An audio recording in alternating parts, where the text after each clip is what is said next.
Allah is my heart's speech, your mercy is what I beseech.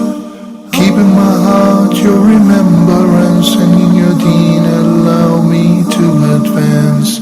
Help me in my quest, permit me to pass the ultimate test. Help me in my quest, permit me to pass the ultimate test. السلام عليكم ورحمة الله وبركاته. بسم الله الرحمن الرحيم. الحمد لله رب العالمين، والعاقبة للمتقين، ولا عدوان إلا على الظالمين، والصلاة والسلام على سيد الأولين والآخرين نبينا محمد وعلى آله وصحبه أجمعين وبعد. Praise be to Allah alone. I praise Him and I seek His help. Whomsoever Allah guides is the truly guided one, and whomsoever Allah leaves astray, no one can show him guidance. Ascend the best peace and blessings on Prophet Muhammad sallallahu alaihi wasallam. Dear brothers and sisters, welcome to a new edition of Ask Huda. Before I begin answering the pending questions, I'd like to share with you the joy and the light that all the Egyptian people yesterday celebrated. Yesterday, there was a huge festival nationwide that we have never ever experienced anything like that in our entire life, since I was born at least. As you see, I still have the remains of raspberry color. This phosphor color is to indicate that I voted for the very first time in my life. I voted for or against. At least we have the right to go to the polls and vote without knowing the results in advance. That was something that was so great that the people of Egypt have celebrated yesterday, and hopefully inshallah the results will come for the best of our nation, and hopefully inshallah that will be the beginning of a new era of good fortune for the entire ummah at large, inshallah azza wa jal. I have a few pending questions from the last episode. Sumaya from the Kingdom of Saudi Arabia said, is the story of Prophet Daniel in the Quran? No, it is not mentioned in the Quran. And who is Prophet Daniel to begin with? He was one of the prophets of Bani Israel. He actually came after Prophet Dawood alayhi salam, and before Prophet Zachariah and his son Yahya, peace be upon them. But as when exactly, we don't have a confirmation, since the story or the stories and narrations of Prophet Daniel were only narrations from Ahlul Kitab or the Israelites. Since we have neither confirmation nor negation in the Quran nor in the Sunnah, we pause at that. We do not deny it, but we do not rely any ahkam based on that. Anyway, it is said that when Muslims conquered Persia and they entered a city that is called Tastur, it is the south of Iran, Persia back then, at the time of the Khilafah of Umar ibn al-Khattab, may Allah be pleased with him. They found the grave of Prophet Daniel, and his body was still intact, since the Nabi sallallahu alayhi wa sallam said, فَإِنَّ الْأَرْضَ لَا تَأْكُلُ أَجْسَادَ الْأَنْبِيَاءِ. All the prophets who have been buried ever since they were buried till now and until the day of judgment, their bodies would remain the same without any changes, and they won't decompose nor decay. The people, the Persian back then, used whenever they wanted to seek the rain in case of drought, they would take his body out so that Allah subhanahu wa ta'ala would send the rain and so on. Umar ibn Khattab, may Allah be pleased with him, was very, very keen to establish the pure Tawheed and make sure that his ummah would lose hope in anyone but in Allah subhanahu wa ta'ala, and would not seek any help from anyone except from Allah subhanahu wa ta'ala. These are the teachings of Prophet Muhammad sallallahu alaihi wasallam. So he ordered Abu Musa al-Ash'ari, may Allah be pleased with him, to dig several graves. Then he buried Prophet Daniel's body in one of these graves in order to disguise his grave. So nobody knows which grave is his, and nobody knows which spot his body is been buried in. About the prophets in general, In one hadith, Abu Dharr al-Ghifari, may Allah be pleased with him, asked the Prophet ﷺ about the total number of the prophets. We know that the Quran says, وَإِن مِّنْ أُمَّةٍ إِلَّا خَلَا فِيهَا نَذِيرٌ. Allah says there is not a single nation, but we have appointed a warner or a prophet or a messenger unto them. There is of course a difference between a messenger and a prophet. The total number is 124,000 according to this hadith, and the number of the messengers who have been appointed with the risala and received the revelation from Allah subhanahu wa ta'ala is 313. Of course, not all of them were mentioned in the Quran. The number of the prophets or messengers who have been mentioned in the Quran is only 25. Prophet Daniel is not one of them. By the end of Surah An-Nisa, in verse number 164, after Allah subhanahu wa ta'ala counted in the previous verse some of his prophets, He said, وَرُسُلًا قَدْ قَصَصْنَاهُمْ عَلَيْكَ مِنْ قَبْلُ وَرُسُلًا لَمْ نَقْصُصْهُمْ عَلَيْكَ وَكَلَّمَ اللَّهُ مُوسَى تَكْلِيمًا. Which means there are some messengers whom we have told you about their stories before, and there are some whom we did not tell you about their stories, which indicates the number of prophets and messengers who have been mentioned in the Quran, 25, is just a sample of the prophets and messengers whom Allah subhanahu wa ta'ala wanted us to know about their stories from the Quran. The second question is from Nafisa, Nigeria. And trust me, this is one of the toughest questions. Sister Nafisa said she has a 14-year-old child who does not follow Allah's way. He does not do what he is supposed to do. He does not pray. How can I bring him back to Allah's way? It's a very tough question because raising our children in a way that pleases Allah subhanahu wa ta'ala is a very, very complicated process. It begins not as, or when the children reach the age of 10 or 14, no. It begins, as we discussed before marriage. Each person have to think about his life partner, life mate, before making the final decision. Who's going to be the father or the mother of my children? And who's going to be the uncles and the aunts of my children? And so on. Number two, from day when the Prophet ﷺ taught us, the first thing that the newborn would hear is the word of Allah, glorifying Allah subhanahu wa ta'ala and magnifying Allah by calling adhan in the ear of the child. Then the aqiqah and the Islamic etiquette in this regard. And the Prophet sallallahu alayhi wa sallam said, عَلِمُوا أَوْلَادَكُمُ الصَّلَاةَ لِسَبْعٍ وَاضْرِبُوهُمْ عَلَيْهَا لِعَشْرٍ. Instruct your children and teach them how to pray at the age of 7. 7 is very early. But this is how early we should start informing our children about their duties towards Allah subhanahu wa ta'ala. And if the parents are regular in their ibadat, the children automatically would copy the parents. So the first task is to be a role model to your children. And do not postpone nor delay and say one day they will get to learn. Not to forget the effect of the peer pressure. Who are the friends and the companions of your child, whether boys or girls?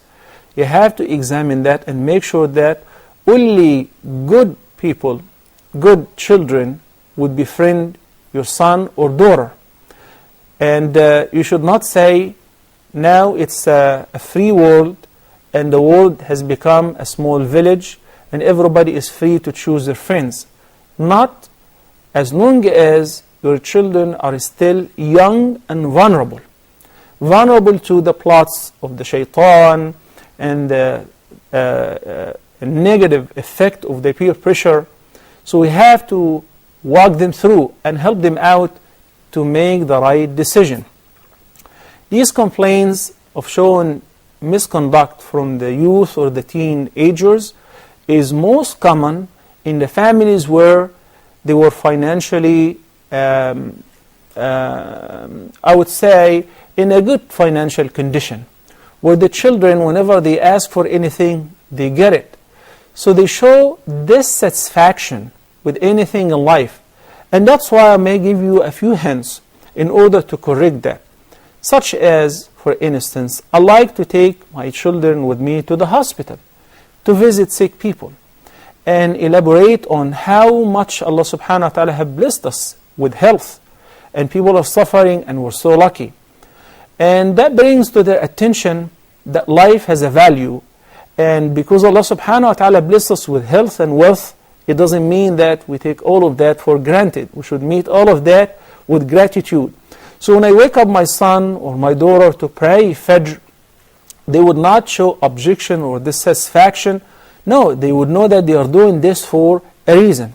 Helping them out in order to give any charity or start their own projects, their own voluntary, charitable, righteous projects, seeing that grow before their eyes.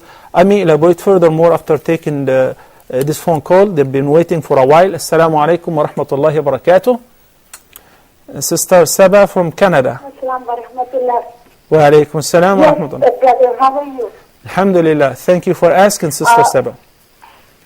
I was very glad to hear that you are very happy. It was very nice to see you say that. Alhamdulillah. Thank you so much. I have 3 questions. Sure. Okay, brother, I have 3 questions. My first question is, we were talking about the Quran to a person who's like new coming into Islam and just recently, and that person asked us the question that, the Lawh-e-Mahfuz, which is mentioned in the Quran, and the Book of Qadr, are they one and the same? My second question is that somebody was mentioning that in India it was said that if a girl attained her puberty in her husband's house, there is a lot of reward for the parents. Is this thing true? And my third question is, since you were talking about the elections, I have in my locality, I'm talking about in my particular area, there are 2 candidates standing in the party. Last time we did not vote because the Quran was comfortable. But our Imam in the masjid said everybody should go and vote. One of the candidates belonged to a party who's pro-Israeli and we did not vote for them. And the other person who's standing is a good person. He is, takes part in the masjid activity. He is not a Muslim, he's a Christian, but he is a gay. So we thought, both of them do not go in the Islamic manner. So we did not vote it for anybody. But the elections are soon, and I would like to know, what should we do? Should we vote or should we just sit back? Okay. Sister Saba. Those are my 3 questions. Sister Saba, would you please repeat your first and second question again? Yeah, the second question is that somebody said that in India it is said that if a girl attains her puberty in her husband's house, there is a great reward for parents. I did not agree with. I did not. I haven't heard anything. Sister Saba, I still didn't get it. If a girl reaches the age of puberty at her husband's house. Yes, that's true. A girl attains puberty, that means she should be getting married before the age of puberty. I see. Oh, okay. And there is a great reward for parents. What about the first one? I don't agree with that, but I just want your opinion. What is it? Okay. What about the first one? You were talking about patience in the very first question. The very first question is the Lawh-e-Mahfuz. Mentioned in the Quran, the law is the Quran which is on the top, and a part of it has come down in the form of Quran to us. Is that the same as Book of Qadr? Okay. Thank you, Sister Saba. Barakallahu feek. Inshallah, I'll make certain to answer your questions in a little bit. I would like to resume again what I was talking about before taking Sister Saba's call. The very complex process of raising the children and make sure that inshallah they will be righteous ones. They will remember us in their dua after we expire, and they will be able to raise their children in a similar or even a better way, inshallah azza wa jal. As I said, there are certain things such as accompanying your children with you to a funeral and talk about it. How short is life? And if the person did not catch up and prepare, life does not recognize, or death does not recognize young or old, healthy or sick, male or a female. Does not say this guy is too young. It just snatches any person all of a sudden without any previous warning in most cases. Make them appreciate the fact that we are alive and we have access to do a lot of things. Keep them busy, involved in subscribing in physical sports. Make sure that they do not lock themselves in a room and stay with the internet by themselves or chatting online by themselves. They have to be under full supervision. I entirely oppose the idea that my children or any person would lock himself in a room behind closed doors and chat online or spend the entire night surfing the web or doing whatever, because I'm giving him an access, or I'm giving the shaitan an access to his or to her heart. Involve them in social activities. I mean, keep them constantly busy and befriend them. There is one mean which I should have begun with, which is the most important, yet I saved it because a lot of people need some physical means, materialistic means. The most important mean of raising our children in the best manner is wallahi ad-du'a, is to pray for them. In your salah, in your sujood, in every sajda, make sure you pray for them. That is the best mean. Some of our predecessors used to say to his son, I would increase my prayer for you. I would pray a lot more, nawafil and voluntary prayer because of you, so that my prayer will help you, will benefit you, will protect you.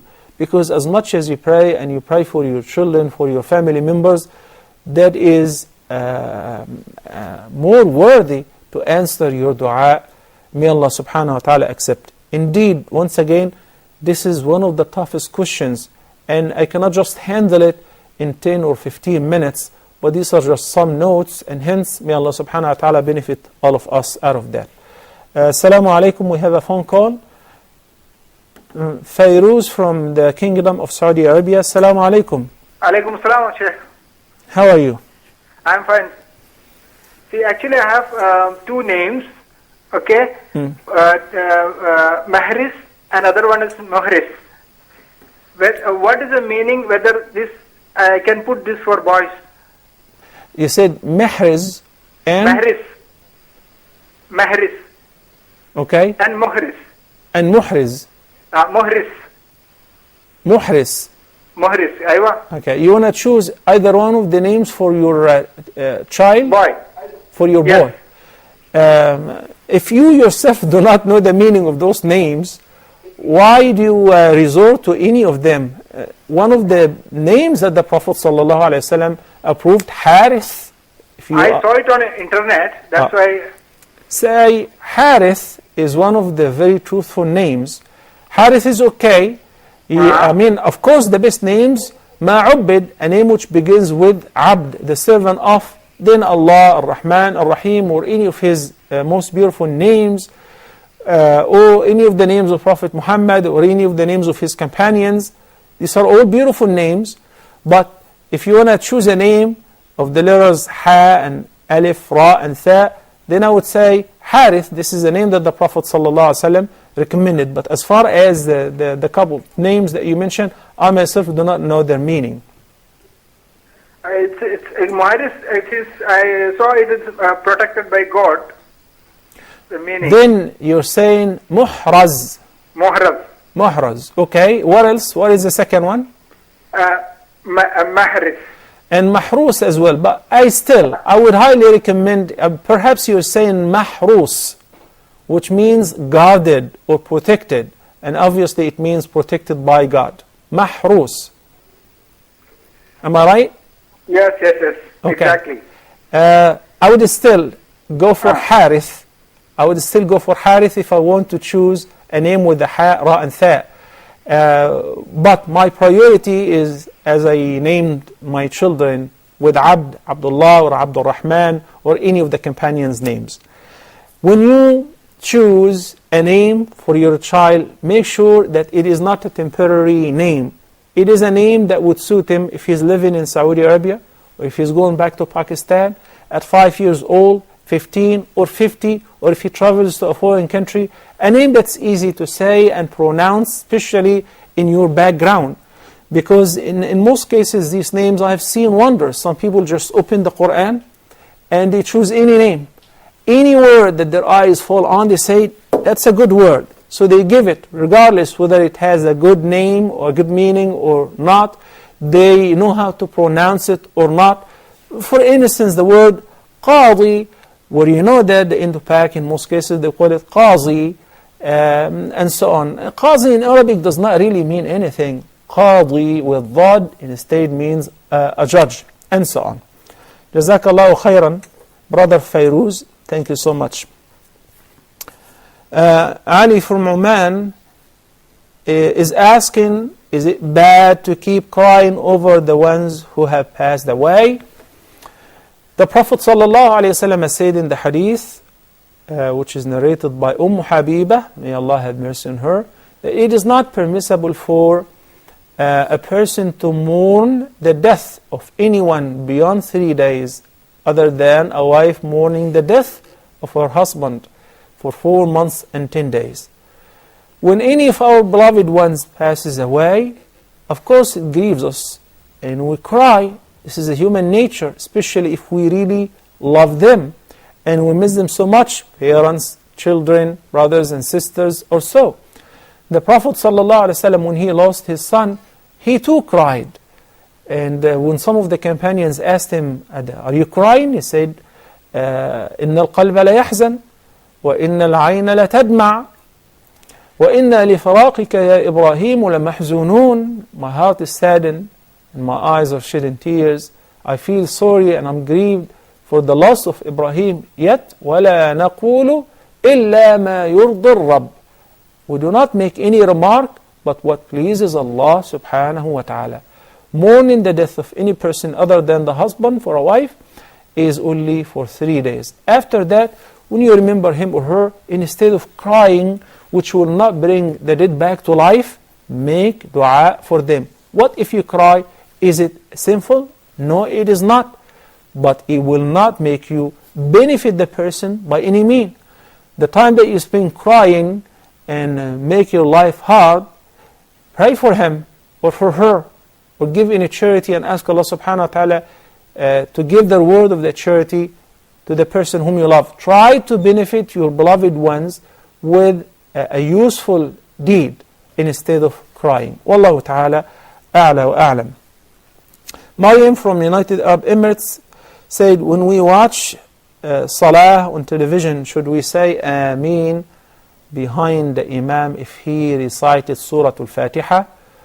I guess we had a similar question, but it was pertaining to if the Imam makes dua in qunut or after the Jumu'ah, after the Jumu'ah sermon or so. And we said in the case of the dua, yes, of course, because Ameen means Allahumma stajib, oh Allah, answer this dua. So if you hear any dua on the radio, on TV, even if you're not attending the gathering and you hear it and somebody is making dua and you say Ameen, you benefit out of that, inshaAllah Azza Jal. As far as if the Imam is reciting Surah Al-Fatiha in the Salah and you are not in this congregational prayer and he says غَيْرِ الْمَغْضُوبِ عَلَيْهِمْ وَلَا الضَّالِّينَ, the followers, they get to say Ameen, but you don't get to say Ameen because you're not in the Salah. As well as if the person is reciting Surah Al-Fatiha outside the Salah, Ameen isn't one of the verses of Surah Al-Fatiha. Surah Al-Fatiha consists of only 7 verses. Ameen is not one of them, and we should not say it if we recite the surah outside the Salah. It is only prescribed in the Salah as Jibreel came and he taught it to the Prophet sallallahu alaihi wasallam. Sister Saba had several questions. One of them is pertaining a common belief in India, that if the girl reaches the age of puberty, in her husband's house, the parents will receive plenty of reward or so on. This is a mean of encouraging the parents through setting some virtuous deed, that if they give their daughter in marriage to somebody when she's very young, before reaching the age of puberty, they will receive a great reward. Never heard of such thing. Never heard of such thing. In addition to that, one should not consummate the marriage with a girl before reaching the age of puberty. Okay? Not before reaching the age of puberty. The marriage contract may be conducted, but consummating the marriage should only be after reaching the age of puberty. She said, since we were talking about election, in her locality, she's calling from Canada, there are candidates, and the Imam is advising them to vote for a particular candidate. And what is the ruling concerning voting for a non-Muslim nominee? That undergoes the benefit-risk ratio, or al-masalih wal-mafasid. If this person is going to serve the Muslim community and he is promising, or he is going to be of a lesser harm than another person who, for instance, is leading a campaign against the Muslim community. He wants to ban building masajid or Islamic centers, or calling adhan, or anti-hijab for girls at school, and so on. So in order to block the greater harm, we may resort to a lesser harm. One of the means of blocking the means which lead to haram or to a greater harm, we may choose the lesser harm. So the local imam, if the local imam of sufficient religious knowledge, or if there is a council of imams who decide that this person is going to be beneficial for the Muslim community, and encourage the Muslim ummah in North America or any non-Muslim country to lobby together to vote for one person, it is permissible to line up together in order to form a force of withdrawing a decision or gaining a support from politicians. But we should not forget, this is all something that is not, we're not expecting these guys to rule us by the Sharia. We all believe, as Allah subhanahu wa ta'ala said, إِنِ الْحُكْمُ إِلَّا لِلَّهِ.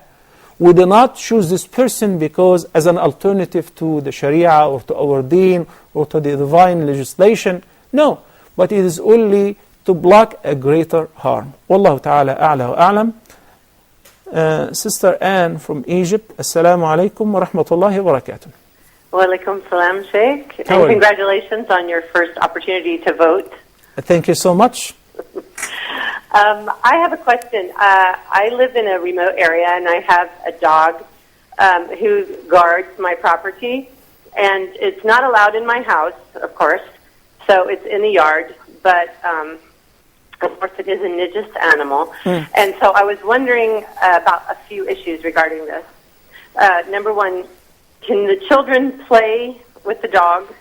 It has a nice personality, and they like it, and they like to, throw the ball and things like this and play with it. And they wear specific clothes when they play with it. When they come in, they change for prayer. Secondly, I want to know how to handle if I'm leaving in my abaya and the dog comes up to me. I'm trying to train her not to touch me, but if she touches me, then do I have to wash that spot with water? Or if it's dry, does that mean I'm no longer najis? And I think that's all the questions I have about that thing. Jazakumullahu khair.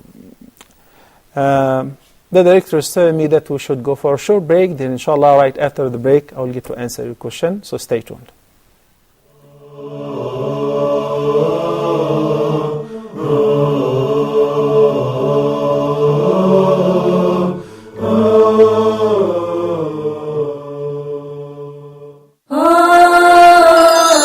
Let's talk. So this is something that you have to point out to them in the Bible. Something which is, I think, very direly needed by the youth, which is staying firm on the truth. this is just one of the greatest examples for me of how to control your anger. Within the framework of being the cleanest religion, the cleanest jurisprudence, and in the meantime, the kindest religion to animals. Watch Let's Talk with Khalil Amonet as he interviews guests and discusses a variety of topics, everything from youth issues to religious issues. Join us here on Huda TV.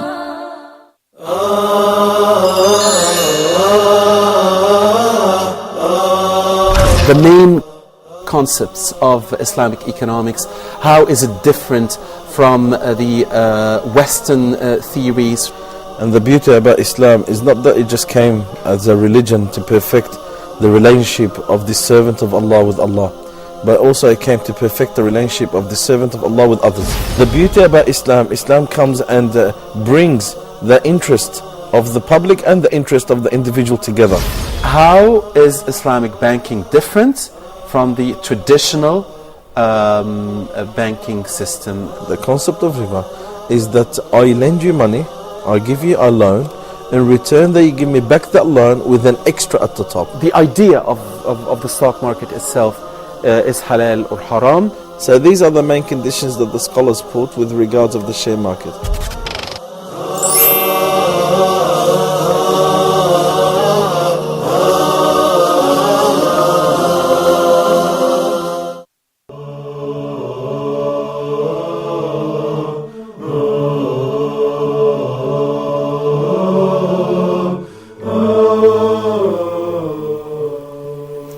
Assalamu alaikum wa rahmatullahi wa barakatuh, and welcome back.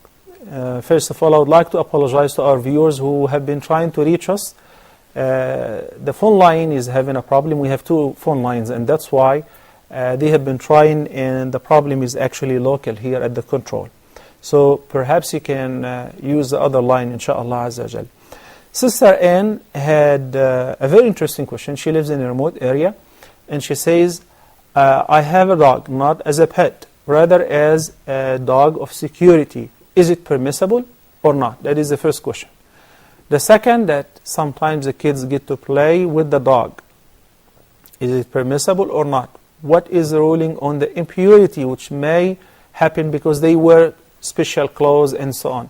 Also, what happens when the dog licks her aba'ah or outer garment?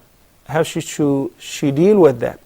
So first of all, the Prophet ﷺ said in the hadith which is narrated by Abdullah ibn Umar, may Allah be pleased with him and his father, and it is a sound hadith collected by both al-Bukhari and Muslim. من اقتنى كلبا إلا كلب صيد أو ماشية فإنه ينقص منه كل يوم قيراطان. One who have a dog other than a dog of security or for guarding the sheep, cultivation, that decreases from the balance of his reward every day the amount of 2 qirats. The qirat is a significant amount. It has been explained in another hadith when the Prophet ﷺ was encouraging us to attend the funeral prayer and follow the funeral until the deceased is buried, and said if you do that you get 2 qirat of reward. Each qirat is similar to the mountain of Uhud. Can anyone afford to lose that much reward from his or her account on daily basis simply because of keeping a dog as a pet at home? Some people think when Islam says that do not take a dog as a pet or harsh to animals or whatever, entirely the opposite. Because we know that the Prophet ﷺ said there was a prostitute who entered heaven because she found a stray dog, was very thirsty, was about to die out of thirst, so she offered him the water by filling her shoe from the water in the well, and she gave it to the dog, and the dog was saved. But we're talking about the impurity that is in the saliva of the dog, and the impurity is not in the entire body. Let me take this phone call and I will resume answering this question, inshallah. Assalamu alaikum. Brother Muhammad from the KSA. Yeah. Assalamu alaikum. Alaikum salam wa rahmatullahi wa barakatuh. How are you, Sheikh? Great, alhamdulillah wa shukrullah. A long time I'm calling to you. I mean, I had not connected the TV dish. So I have a question, Sheikh. Please go ahead. What is the ruling on dyeing the hair with henna or with black color? Is it allowed any time, or it is just for some circumstances or some situations? Okay. And my second question is, what is the ruling behind praying a Sufi imam who does bidat or shirk? I mean, a Muslim, but believes in wasita through waliullah and so on. Okay. Thank you. Jazakallah khair. Remember me in prayers. May Allah bless you and forgive all of us. Thank you, Muhammad, for calling in. Back to the question about the dog as a pet or as for security. So one is allowed, according to the hadith of the Prophet ﷺ, to keep a dog for security if he or she really needs it for security. Okay? Not just for fun or to keep it barking in front of the house, but you really need it, then this is permissible. And you make sure that you feed it and you treat it properly. It is impure, and the impurity is in the saliva. The Prophet ﷺ said in one hadith, إذا ولغ الكلب في إناء أحدكم فليغسله 7 مرات إحداهن بالتراب. In another dialect or narration, أولاهن بالتراب. If the dog happens to lick in the utensil or the container of any of you, then you make sure before using the same container for your own self that it must be washed 7 times. One of those 7 times, or the first time, must be washed with dirt, with the soil. And of course, scientific researches have proven that it is the only way that can kill and get rid of the germs that is found in the dog's saliva. So if you keep it for security, then there is no excuse or reason for you guys to play with the dog. And if it happens while you're serving, putting the food or the drink to the dog or moving it from a place to another, it touches your clothes. The impurity is not in the entire body. Rather, it's only in the saliva. So if the dog licks you or any part of you, that must be washed. If he licks the clothes, the same applies here, similar to what I said in the case of the container. It must be washed 7 times as well. If you know the spot exactly, it will be sufficient to wash that certain spot. And you won't be able to pray in such clothes without purifying your clothes or the spot which was contaminated with the impurities or the saliva of the dog. Wallahu ta'ala a'la wa a'lam. Muhammad has 2 questions from the Kingdom of Saudi Arabia. He's asking about dyeing one's hair with black henna. Is there a black henna? Yes, they add some dyes to it. The natural color of the henna leaves is either red or orange or yellow or brown, but not black. And Nabi sallallahu alayhi wasallam ordered one whose hair was all gray to change it to dye it with the henna or with any color, but to avoid the black. Why the black is prohibited? Because the black is deceiving. It would make the person who is old look younger, and it will make him like he's 20 or 30 years younger. That is only permissible if the person is enrolled in the army and is going to the battlefield, that the enemy should see the soldiers, the Muslim soldiers, all young and with full strength.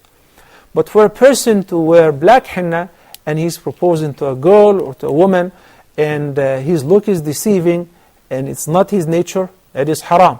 Even if he's not proposing, natural henna color is permissible. But the black, the Prophet ﷺ specified, whether a male or a female, to avoid the black. Is it lawful to pray behind an imam with Sufi belief? And he specified that he does a lot of bid'ahs and shirk. I would like to be specific. I'm always reluctant and I'm afraid to accuse people of shirk, simply because somebody said this is shirk, or we hear rumors about the person. I like to verify things before judging others. I don't like to be judgmental in the first place, but you're talking about somebody whom I'm going to pray behind him. So people say that he does this and this and that. He said that he believes in Waliullah. I believe in Waliullah. All Muslims believe that Allah has awliya. Allah subhanahu wa ta'ala said in the Quran, أَلَا إِنَّ أَوْلِيَاءَ اللَّهِ لَا خَوْفٌ عَلَيْهِمْ وَلَا هُمْ يَحْزَنُونَ الَّذِينَ آمَنُوا وَكَانُوا يَتَّقُونَ. Every person who is a true believer, who fears Allah subhanahu wa ta'ala and keeps his duty to him, is a wali to Allah subhanahu wa ta'ala. Means Allah supports him, Allah protects him. In the sacred hadith, the Prophet sallallahu alayhi wa sallam said that Allah the Almighty said, مَنْ عَادَ لِي وَلِيًّا فَقَدْ عَادَانِي. Whoever opposes or declares enmity against one of my awliya whom I protect, then he's actually opposing me. Can anyone afford that? Of course not. But this is the right understanding of al-walaya. The false understanding of certain people who go to the graves in order to seek the blessing from dead people, even if those dead people were the most righteous people on earth, that's completely prohibited. And as a matter of fact, there are straightforward verses from the Quran and a hadith from the Prophet sallallahu alaihi wasallam who prohibited that. And if any person still goes to anyone who's dead and talk to him in his grave and ask for his help, this practice is plain shirk. Okay? If somebody does so and we explain to him and say, well, I believe in that and I'm going to continue doing that, then he chose to be practicing an act of shirk. I'm sorry, I won't be able to pray behind you because your belief or your aqidah is corrupt, is deficient. So the person chose to oppose Allah and His Messenger sallallahu alaihi wasallam. How can he lead the prayer? Unfortunately, this is very common in many places in the Muslim world. And it really amazes me, it is very astonishing that if these people have the least knowledge and they know what Allah subhanahu wa ta'ala said in the Quran and what the Prophet sallallahu alaihi wasallam said, they will know that they are actually doing entirely the opposite and opposing Allah and His Messenger sallallahu alaihi wasallam. Assalamu alaikum. Khadija from Nigeria. Assalamu alaikum. Assalamu alaikum, Sheikh. Good afternoon. Good evening. Good evening. Wa alaikum assalam wa rahmatullahi wa barakatuh. How are you, Khadija? Fine, thank you. Please, I want to ask 2 questions.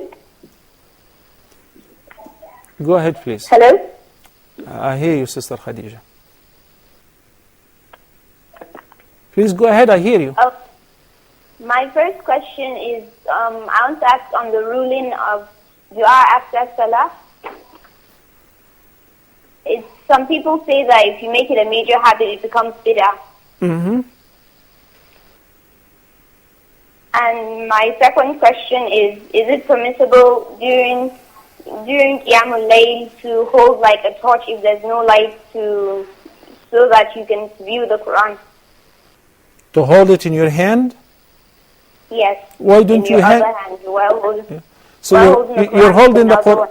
Yeah, Khadija, you hold the Quran in one hand and the flashlight in the other hand? Yes. So why don't you fix it somewhere? Yes. Why don't you fix it somewhere on a light fixture or on a stand or anything so that at least you'll be able to carry the Quran and concentrate? Because if you keep one thing in every hand, you keep both hands busy, how will you concentrate and focus? And when you come to flip the pages and so on, anyway, I will answer that inshallah. Okay? Okay. Okay, thank you. You're most welcome, Khadija. Okay. So please, those brothers or those Muslims who are not educated enough in the deen and they follow the traditions of perhaps their foreparents or their cultural traditions unknowingly, without really verifying whether this is right or this is wrong. once in a while we have a commemoration of the birth or the death of a wali, and we have a party where people gather to smoke and eat some halwa, and they make some songs, and they dance in order to commemorate the remembrance of that person. They dance with adhkar and so on. This is not Islam. That has nothing to do with Islam. Imam al-Hussein, may Allah have mercy on him, his birth is celebrated in 3 different countries. Celebrated in Iraq, celebrated in Syria, is celebrated in Egypt, and each place claimed that his body is here or there. In Egypt, they have a place, and his so-called grave is inside one of the very prominent masajid, where people come from various parts of the world literally to perform pilgrimage there. And they make tawaf around these stations. There is no tawaf except around the Kaaba. And one should not ask for any help from other than Allah subhanahu wa ta'ala.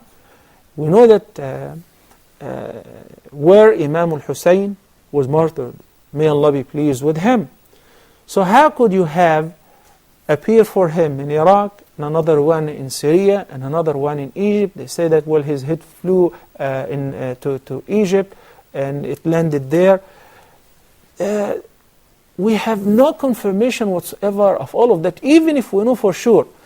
The beginning of this episode, when I answered the question about Prophet Daniel, it is very interesting that Umar ibn Khattab radiyallahu ta'ala anhu ardah, when the grave and the body of Prophet Daniel surfaced in the village, Tastur, he immediately ordered Abu Musa al-Ash'ari and the companions to conceal his grave. So they dug several graves and they buried him in one of them, so nobody knows.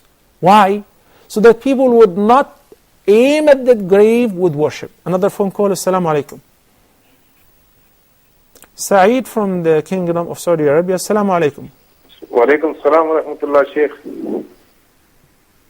Assalamu alaikum. Wa alaikum salam wa rahmatullahi wa barakatuh. Sheikh, I'm calling from Saudi Arabia. I want to ask about the Salah. Please go ahead. There are so many scholars in India and Pakistan. They are saying that Prophet Muhammad Sallallahu Alaihi Wasallam has prayed without Rafa Yadain and with Rafa Yadain. But I have studied Sahih Bukhari and Sahih Muslim. I could not find a Sahih Hadith without Rafa Yadain. No. What is your ruling, sir? My ruling is explained in the program of the Prophet's Prayer. 13 episodes that are uploaded on many websites. You can find them also on Huda TV, on the YouTube, and you just type the Prophet's Prayer, and I explain all of that in details. The very correct view that the Prophet ﷺ have risen his hands in 4 positions in the Salah, in Takbiratul Ihram, and upon going for Ruku', and upon rising up from Ruku', and going up to the 3rd Rak'ah. These are the places in which the Prophet ﷺ rose his hands while making the takbir. This is the right view because it's supported with the sound hadith. Wallahu ta'ala a'la alam. Before we finish the program, we only have 2 minutes. Sister Khadija asked 2 questions. The ruling on making invocation or dua after the prayer. Is it permissible? Yes, it is permissible. The Prophet ﷺ in every fardu prayer used to make dua after the tashahhud and before the taslim. And we quoted this dua many times. He used to seek refuge with Allah against 4 things. He used to say, Allahumma inni a'udhu bika min fitnati al-mahya wal-mamat wa fitnati al-masih al-dajjal. Allahumma inni a'udhu bika min adhabin fi al-nar wa adhabin fi al-qabr. He used to say, Allahumma aghfir li ma qaddamt wa ma akhart wa ma asrart wa ma a'lant wa ma anta a'lamu bihi minni anta al-muqaddim wa anta al-muakhir la ilaha illa ant, and so on. If the person does make the dua after the salah occasionally or on regular basis, but this is not a sunnah, so he interrupts this tradition. The difference between I do it whenever and I do it on regular basis as if it is a tradition, a prophetic tradition, then I have made this as a sunnah that is instructed by the Prophet ﷺ, and I specified that I should make dua after the salah. No. But if any person makes dua after the salah, upon breaking his fast, or after the nafl, that too is permissible, insha'Allah Azza wa Jal. Carrying a flashlight while praying will distract your attention. It is only permissible to carry the mushaf in the nafl prayer, in the tahajjud, for instance, because we have a narration that Aisha radiallahu ta'ala anha wa ardaha used to let her servant Dhakwan lead the prayer while he was carrying the Quran to read from in the tahajjud prayer. Brothers and sisters, by that we come to the end of today's program of Ask Huda. By the end, I ask Allah subhanahu wa ta'ala to pardon us all, to forgive us our sins, and to guide us to what's best. أقول قولي هذا وأستغفر الله لي ولكم وصلى الله على نبينا محمد وعلى آله وصحبه وسلم. And until next time, السلام عليكم ورحمة الله وبركاته. Allah is my heart's speech, your mercy is what I beseech. Keep in my heart your remembrance, and in your deen allow me to advance. Help me in my quest, permit me to pass the ultimate test. Help me in my quest, permit me to pass the ultimate test. Help me in my quest, permit me to pass the ultimate